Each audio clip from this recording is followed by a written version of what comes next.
অসম ৰাজ্যিক অংগনবাদী কৰ্মী সহায়িকা সন্থাৰ সভানেত্ৰী জয়মতী দাস ডাঙৰ বিশেষ মন্তব্য আছে আপোনালোকক মন্তব্য শুনাবলৈ লৈছো চাই থাকিব এই টু জেড তেখেতে কি মন্তব্য কৰিছে শেহতীয়াকৈ সচলত যি ধৰ্ণা কাৰ্যসূচী চলিছিল তাত বিশেষ মন্তব্য তেখেতে আগবঢ়াইছে যে বহুত অভিলাষী আঁচনি চৰকাৰে ধাৰ্য কৰিছে বা আঁচনি দি আছে নতুনকৈ আঁচনি সৃষ্টি কৰি আছে কিন্তু এই অংগনবাদী কৰ্মী সহায়িকাসকল দীৰ্ঘদিনৰ পৰা তেখেতসকলৰ মাননি অকণমান বৃদ্ধিৰ কাৰণে ইমানেই প্ৰতিবাদ কৰি আছে কিন্তু সেই কথা তেখেতসকলে অনুধাৱন নকৰে এনেকুৱা যেন অনুমান হৈছে কাৰণ যদিও বাজেটত ঘোষণা কৰিছে মাননি বৃদ্ধি কৰিব একেবাৰে 1 অক্টোবৰ 2025 পৰাহে কিন্তু সেয়া কিন্তু অনিশ্চয়তাৰ আৱৰ্তত আছে কিয়নো তেওঁলোকৰ কিমান মাননি বৃদ্ধি কৰিব ইমান ধন ধাৰ্য কৰিব আবণ্টন নাই ঘোষণা নাই সেই বিষয়ে গতিকে এই অংগনবাদী কৰ্মী সহায়িকাসকল এতিয়া কিন্তু প্ৰতিবাদী কাৰ্যসূচীত নামিবলৈ বাধ্য হৈছে আৰু এই ধৰ্ণাস্থলীৰ পৰা বিশেষ মন্তব্য আগবঢ়াইছে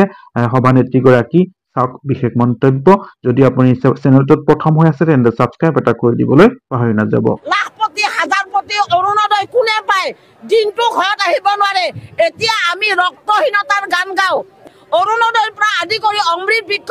লাখপতি হাজাৰপতি এইবিলাক কৰিছে আৰু এইবিলাক কামো আমাৰ অংগনবাদী 8টাৰ পৰা 12টালৈকে কেন্দ্ৰত কাম কৰে এইবিলাক তাৰমানে কি হিটলাৰী শাসন বুলি আমি ভাবিছো কাৰণ আমিতো বন্দুক বাৰুলৈ যুদ্ধ কৰিব অহা নাই আৰু আমি যে আমাৰ পেট আছে এই চৰকাৰখনে ভবা নাই কাৰণ তেওঁলোকে বহুত খৰচ কৰিছে বহু অভিলাষী আঁচনি দিছে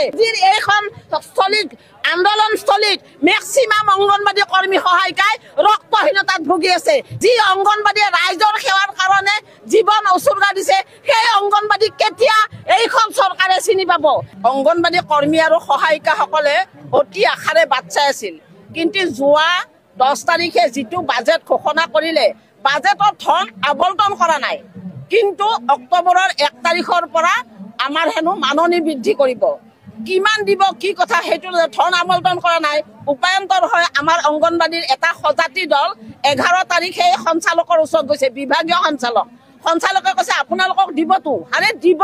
কিন্তু কিমান দিব তাৰ পৰিমাণটো লাগিব নহয় ঘোষণা আমাক কৰিব লাগিব কাৰণ ইমান দিনে যোৱা ফেব্ৰুৱাৰী মাহত আপোনালোকে সবে জানে অসমৰ ৰাইজে অংগনবাদীৰ কাৰণে সহানুভূতিশীল হৈ পৰিছিল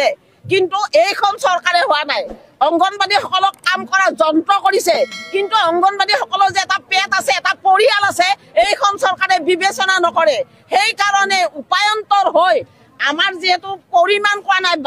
বাজেটত ধন আবণ্টন কৰা নাই উপায়ন্তৰ হয় বাজেটৰ সময়ছোৱাতে যাতে তেওঁলোকে কিমান দিব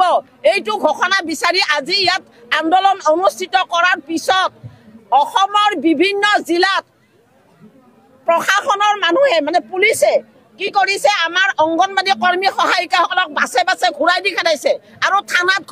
ফৰাই ৰাখিছে এইবিলাক তাৰমানে কি হিটলাৰী শাসন বুলি আমি ভাবিছো কাৰণ আমিতো বন্দুক বাৰুলৈ যুদ্ধ কৰিব অহা নাই আমি জাষ্ট আহিছো বাজেট চলি থকাৰ সময়তে যাতে অংগনবাদী কৰ্মী সহায়িকাৰ কাৰণে উপযুক্ত মাননি এটা ঘোষণা পাওঁ কাৰণ আমি যে কাম কৰিছো আমাৰোতো এখন ঘৰ আমি ভালদৰে চলিব লাগে গতিকে তেওঁলোকে আমাক কাম কৰা যন্ত্ৰ বুলি ভাবিছে কিন্তু আমি যে আমাৰ পেট আছে এই চৰকাৰখনে ভবা নাই কাৰণ তেওঁলোকে বহুত খৰচ কৰিছে বহু অভিলাষী আঁচনি দিছে অৰুণোদয়ৰ পৰা আদি কৰি অমৃত বৃক্ষ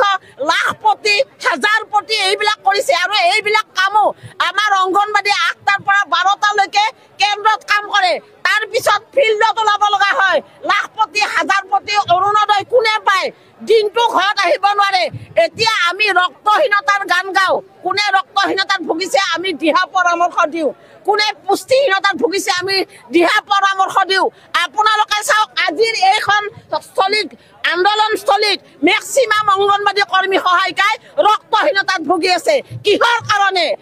কাৰণে আপোনালোকৰ চেনেলৰ জৰিয়তে মই মুখ্যমন্ত্ৰী প্ৰশ্ন কৰিছো যি অংগনবাদীয়ে ৰাইজৰ সেৱাৰ কাৰণে জীৱন উচৰ্গা দিছে সেই অংগনবাদী কেতিয়া এইখন চৰকাৰে চিনি পাব শেষত আকৌ এবাৰ কৈছো যাতে তেওঁলোকে অতি সোনকালে এই বাজেট সেশনত চলিত বাজেট সেশনত আমাৰ কাৰণে কিমান মাননি দিয়ে এইটো ঘোষণা কৰিব লাগে ধন্যবাদ